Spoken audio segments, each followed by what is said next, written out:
So he's obviously kept to his beliefs, whether he's able to practice them or not, and now he's writing.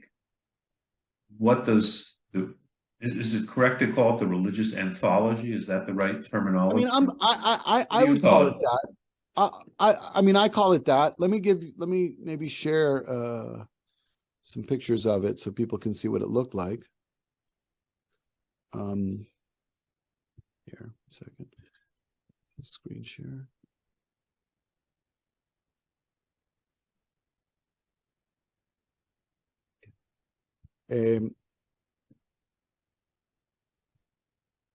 Why isn't it? Okay, I'll just give a brief rundown of different books about this. This is in Spanish. This is the first major book on the Carvajal family by Alfonso Toro from the 30s.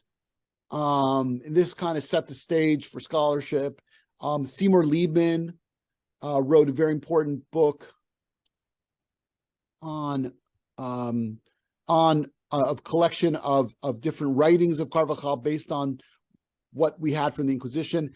This book here by Martin Cohen is still really, excellent treatment of the life of Carvajal. It's written in the 70s, but still excellent in terms of, and we just talked about Miriam Bodian's book. This is my book, and I have 2 chapters on Carvajal. I look at 2 different aspects of his life, and you can get that online. But more importantly is his book. Let me change it because you're seeing this. Give me 1 second. Let me change this slideshow. Okay. All right. So this is the beginning of his spiritual anthology. It was bound in a small leather-bound book that he kept in his breast pocket, sometimes inside his hat. Very, very small. It fits in the palm of your hand. He wrote it with this very beautiful handwriting. It's actually readable. If you spend time reading 16th century manuscripts, they're not all this readable. And he wrote it purposefully. Like, you see the title page here, and I think I have that here better. Right here, he has this invocation. At the end, he ends with a colophon. So, he's really this, and it has several sections. The first being his spiritual autobiography, where he talks about his life and the travails in colonial Mexico, the arrest and everything else. He has a section meditating on the 10 Commandments. He has a section discussing different mitzvot. He has a section on the 13 principles of Maimonides, which he managed to read a discussion of in a classic Catholic book of theology that he then brought in here. And he has a calendar and more things. This is me holding it when it was in New York for a brief period a couple of years ago. You can see him here. You can see just, he wrote this with a lot of thought and care. And he kept it with him. He shared it with his family, with other members of the group. They would read it as like inspiration. The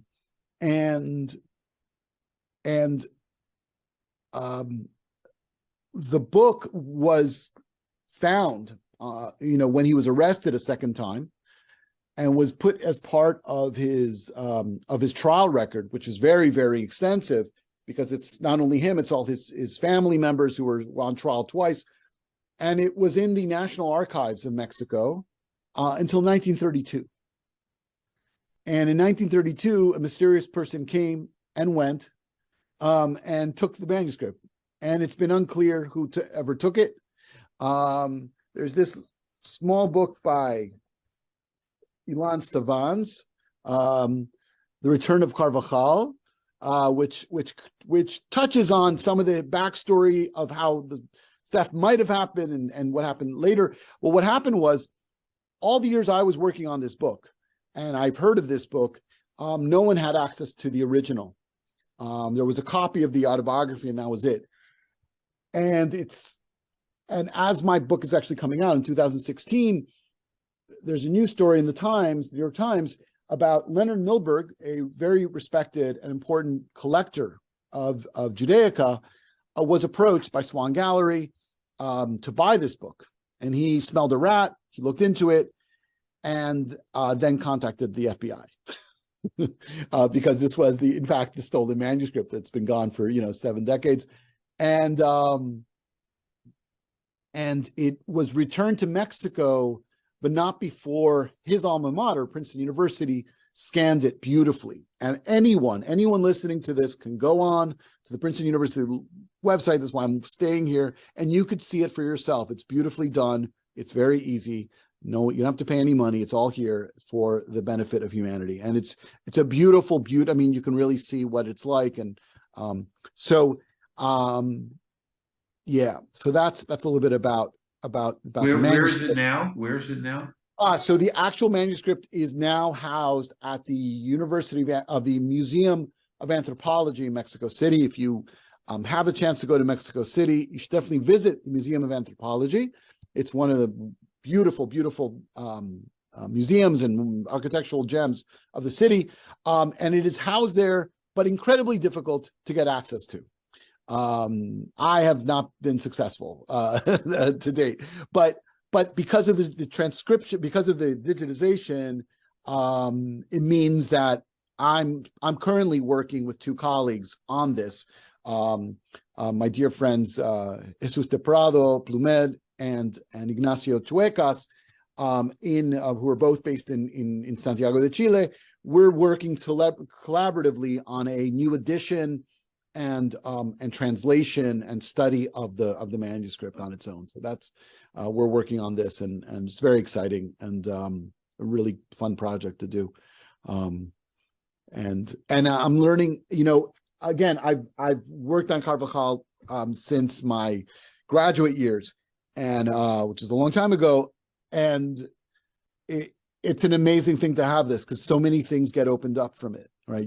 For example, yes. Yeah, he has a calendar, a Hebrew calendar. I mean, it's all in. He didn't know Hebrew, but in the calendar you have the names in Hebrew of the holidays.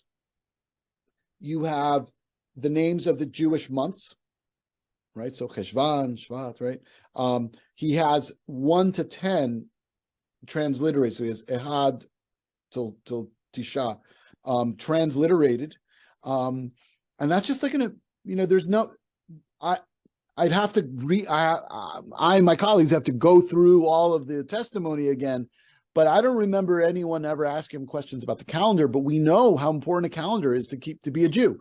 And this calendar gives you the dates for not only the big holidays, but Shivasar B'Tammuz, things like that, Tisha B'Av, and holidays like that. That how does a guy living in Mexico, far away from any centers of Judaism, how does he know that? So it gets us thinking and realizing that actually things are less sealed off as you think. We know from other cases of Jews from Italy, for instance, that come to Mexico, outwardly living like Catholics, connect with conversos, share ideas with them.